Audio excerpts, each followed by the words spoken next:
City packed to the nines today. Thank you all so much for coming out. Welcome to the UFC 291 press conference.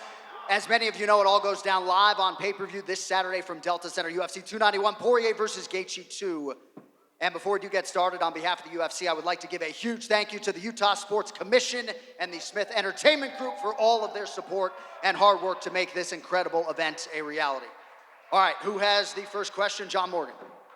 Start with Dustin Poirier, please. Let's go. Dustin, I know you've had tremendous success in rematches throughout your career, so I'm just wondering what you attribute that to. Why have you been so successful the second time you get in there with guys? It depends how close together they are, you know. We fought 5 years ago. Me and my team, this whole camp, we went about this like it was a new fight. We watched the first fight between me and him when I first got to camp, and I haven't seen it since. You know, this is a new fight. That said, how much of a mental edge do you think you have, right? Because, I mean, you've been in there once before, and you were the guy that got your hand raised. So how much of a mental edge does that provide for you? It's not like I'm using that as momentum. I'm using my career as momentum. My last fights, the growth, my confidence, my mindset, all of that, that's what's driving me forward, not that fight. Like I said, this is a new fight. If we didn't get better in 5 years, we wasted 5 years of our lives. Fair enough. Thank you very much. Justin, I want to ask you as well. I mean, you were in there with him. Obviously, he's been around for a long time. There's a ton of tape on him. But what was the biggest surprise for you in that first fight? Maybe something you didn't expect or something you learned about Dustin Poirier that night? Yeah, I would say his resilience. You know, I landed some big shots, did some damage to his leg, and never once did I feel like he was going to quit or give in. And, you know, he's a dog, and I love these fights. I've been wrestling my whole life. I've lost a few times, and every time I got back in there and tried my hardest, just like I do. So I'm a competitor. I love competition, and I'm here to fight. And just lastly for me, Justin, as well, you know, a lot of people point to you being as a more technical fighter at this point, but I guess from your point of view, what is the biggest difference about you 5 years ago versus what you'll bring on Saturday night? Yeah, I would say age. You know, I grew up, a lot of he was my third fight in the UFC. You know, a fight is a fight, but, you know, being in that arena, look at all these people here right now. Like, this is crazy. This is awesome. It's a whole different ballgame, you know, staying in control of your emotions, not getting caught up in the lights and the crowd and the noise. All of that, you know, doesn't need to be a factor when I get in there. And I used to try to thrive off of that, but, you know, I really try to keep calm, stay focused, and, you know, ultimately it's being patient. I cause damage every time I hit somebody, so I got to wait for that right shot. Questions for Jan Blachowicz in the back right here. Nice hat, by the way. Obviously, Thank you. In the past, you've been the one the UFC has turned to welcome these middleweights to the light heavyweight division, like Luke Rockhold, Jacare, and Israel. So I'm curious, when you see Alex and what he brings to the table, is there anything different from your past middleweights that you fought at the light heavyweight division? I don't know. I will tell you, you know, after the fight, you know. He's bigger than the others. Maybe this is one different, but we will see inside the octagon what's going to happen.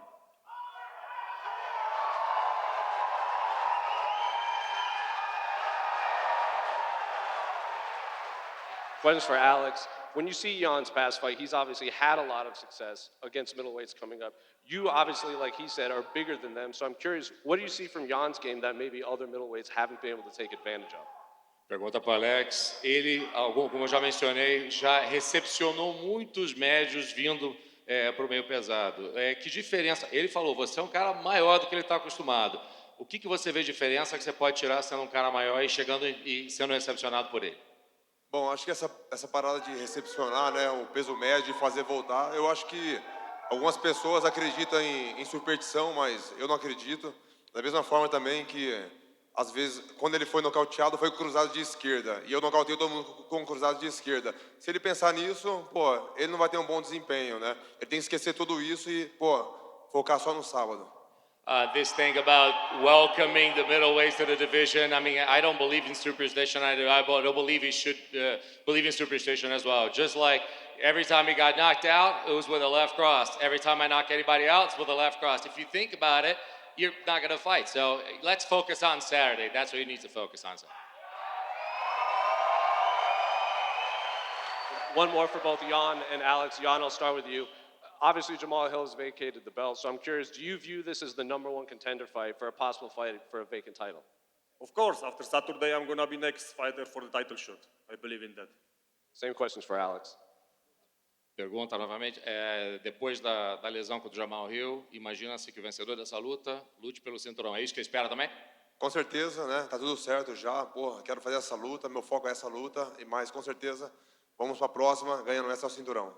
Surely the focus, I mean, everything's pretty much, the writing's on the wall. Obviously, my focus is on this fight, but winning this fight, let's go for the championship. It's a question for Bobby Green.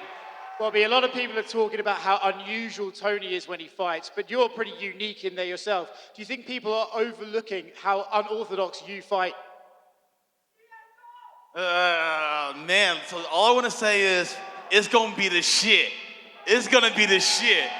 I can't tell you how everything's going to go, but it's going down. That's all I can tell you. Yesterday at the media day, Tony said that you texted him on Father's Day and he didn't really appreciate it. And then at the hotel, he ran into you and you kind of had a different energy and even looked like you saw death. Can you give us your version of that run-in? I know. I don't know what's wrong with him. He was right. He said this. He said, I was confused. Because why? I didn't even know I had him in my phone. So I see him in my phone, I'm like, El Kukui. Oh, okay. I said, let me see if it's really him. I'm like, hey, is this El Kukui? He's like, Happy Father's Day. I'm like, is this your opponent? You sure you know it's me? And it's like, he didn't say nothing after that. So I said, Happy Father's Day to you too. So I don't know what he's talking about, confusion or fear. He said he saw fear in my eyes. You better look again. And for you, Tony, you faced the best of the best at lightweight. Bobby's been around for a while. How do you view his skills in comparison to some of the other men you fought? He's a great fighter. He's the one that signed on the dotted line. We have a fight here at UFC 291. You guys are in for a fight. I have not much to say, man. I'm not here to fucking entertain. I'm here to fight. He said you should look again. I just want to clarify, you do believe you saw fear in his eyes yesterday? Yep. Get the fuck out of here. You're blind. That's your problem now. You need to take them goddamn sunglasses off before you trip over a cord. Oh, Bobby, you're gonna get it. For Michael Chiesa. Mike, I know you said yesterday it doesn't really feel like you've been gone that long and you're right at home, but being up here, having this energy of the press conference, does it bring up any extra nerves or anything? No, it doesn't bring up extra nerves. I'm just excited to be a part of the events. I love being on big cards. I've been doing this a long time. I feel like the bigger the stage, the brighter the lights, the better I perform. I got a game opponent. I got a great crowd. I'm excited to put on a show in Salt Lake City. And for Kevin Holland, Kevin, you told us yesterday you were going to wear your BMF ring to the press conference here. Were you able to get it on? It's hard to see. Of course. And what do you just think of welcoming Mike back? He's obviously been gone for a while. Are you expecting any evolution from him, a different fighter than what you've seen in the past? Yeah, I think Mike should have a little bit better striking. He's been sitting down for a long time, but I'm just curious to see if he can make it through the weight cut with that bad back. Shouldn't be hard. And for Alex Pereira, you've obviously been fighting at 185, where the night before the weight cut, making weight tomorrow morning. How different do you feel right now compared to cutting down to 185? Pergunta para o Alex, você estava acostumado a lutar 175 e agora as coisas são diferentes. A noite anterior à luta, o quão diferente você se sente a lutar em 205? Bom, vai ser uma luta diferente, mas os meus treinos são o mesmo, né? Pô, treinando com o Glover Teixeira, pô, um cara pesado, experiente, né? Pô, quem melhor do que o Glover Teixeira para me treinar? Então acho que estou fazendo a coisa certa, né? E como eu falo, sábado vai ser um grande dia. I mean, everything all right.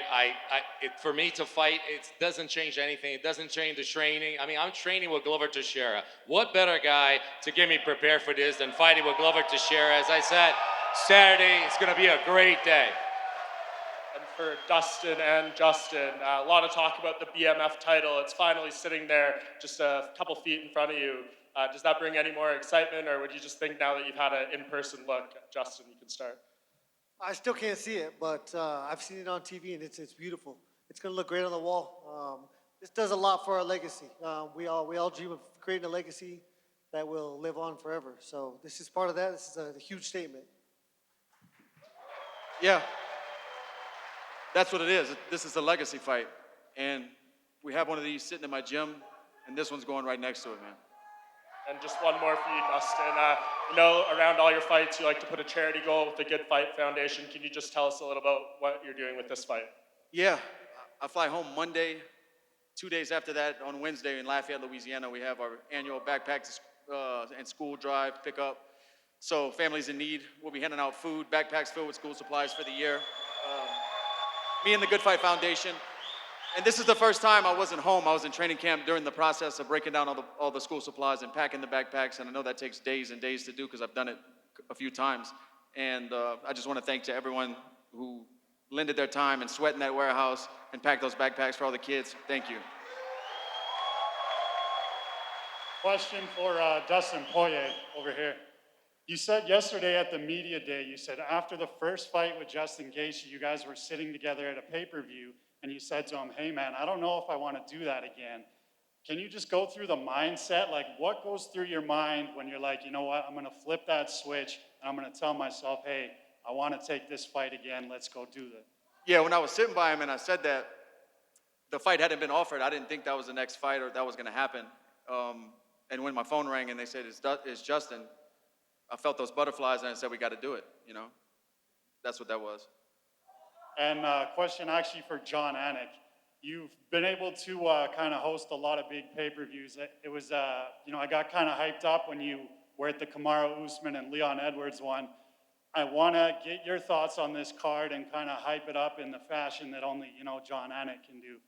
Well, thank you. If you were to go through this entire roster and try to find the two baddest motherfuckers out there, right?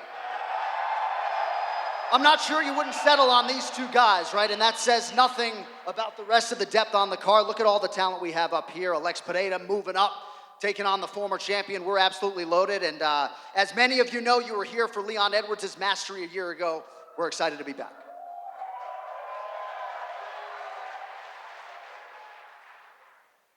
Potan, a gente viu uma recente amizade improvável sua com o Sean Strickland, vocês lutaram antes. E me fala um pouco mais sobre essa amizade. Ele chegou a te ajudar para esse treino específico? Que tipo de ajuda que ele te deu para enfrentar o Ian?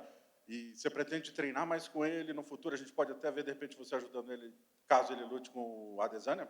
Alex, recently we've seen an improbable friendship between you and Sean Strickland. Tell me about a little bit more this whole training with him.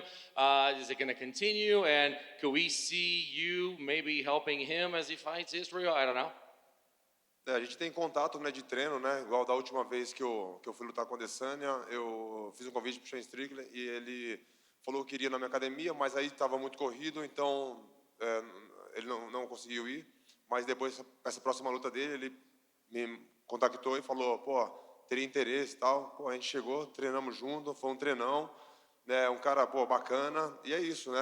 Rolando essa luta dele aí agora, a gente já conversou algumas coisas e, pô, provavelmente ele vai lá para academia para estar treinando junto.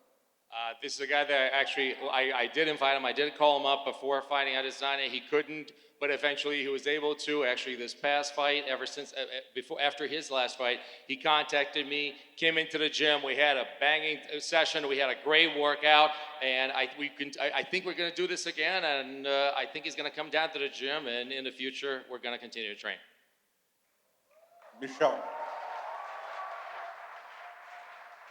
Michel, você é um dos lutadores favoritos dos fãs, você é um atleta muito empolgante no octógono. Há quem diga, há quem critique, inclusive aponte que esse seu estilo, de repente, você cometa algum erro que você não deveria, ou talvez você se canse mais do que deveria. Qual é o seu objetivo? Você tem o objetivo de ser o lutador favorito dos fãs, o lutador mais empolgante? E se sim, se de repente está disposto a pagar o preço, caso seja um preço cometer algum erro ou cansar demais? For Michelle, you are a fan favorite, an exciting fighter, unorthodox. You bring the show to the octagon. Even sometimes you're running some risks. Is that what you want? You want to be a fan favorite, somebody that is known for exciting fights, even though you can maybe pay the price? É como eu sempre falo, eu sempre venho para lutar para os fãs. Não gosto de fazer luta chata. Venho para ganhar, mas também venho para dar show para os fãs, porque eles merecem. Ter uma ótima luta, ver uma ótima luta, porque eles pagam caro por um ingresso, e chegar e ficar vendo luta chata ninguém gosta. Então, eu sempre gosto de dar show para os fãs. I've always said I come here, I fight for the fans. They deserve it. No one wants to watch a boring fight. You come here, you pay your tickets. I fight for you. No one wants to come here and watch that. It's for you. You deserve it. Questions for both Dustin and Justin. I know this fight is about legacy, but both you guys have been the interim champion in the lightweight division. Would holding the BMF strap have more significance to you than that interim lightweight title? No, I don't think so. It's a great part of history. It's great for my legacy. It's cool to even have your name in the hat to be considered to fight for something like this. Not any man can wear this belt, but the undisputed title is the ultimate prize. And the interim belt was a piece of that. It was a step away from being the undisputed world champion, and that's the ultimate goal. Same thing. This is awesome, but other than legacy, it doesn't do nothing as near as much as a world championship belt. I think this catapults either one of us, the winner of this fight, in that fight, and that's all that means right there. Question for Wonder Boy. I have to ask you, this is the second time we got the BMF belt. When are they going to get the NMF belt? You'd be right there, right for that belt. Now you're talking. We need to have an NMF title belt. I mean, I don't know what's going on. But no, these guys are awesome, bro. I mean, I'm up here with the baddest dudes in the world and have the nicest guy out here with them. I mean, you can't ask for more. So I appreciate everybody coming out and all the fans out there. It's going to be awesome, action-packed. I can't wait for you guys to tune in and watch. And final question for John Anik. Just touch on this. It was nearly a year ago. You had the most iconic call to date. What is the significance of the Delta Center for you and your career, and how do you replicate that Saturday evening? Well, thank you, buddy. We're glad it's the Delta Center again, right? They keep changing the name on this building, but those of us that grew up watching John Stockton and Karl Malone, we're excited to call this live event in the Delta Center. I understand there's a shrine for Leon Edwards that's been established, so we're excited to check that out, but dude, there's nothing like a UFC pay-per-view, right? There's the Super Bowl, and then our 14 pay-per-views of the year, and a couple more sleeps, Schmo. My question is for King Green. You said yesterday that one of your goals was to win over the Utah crowd. How do you plan on doing that? Man, I used to train here a few years ago, back when I was in Strike Force. So Utah's given me so much. They've given me, being around the people, all the love I've gotten, all the people I've got to train with here. I'm actually this is my second home away from home, so I love Utah. Thank you so much for having me. My second question is for Tony. Tony, for most of your career, you were the BMF, so do you need to be fighting for that title one day?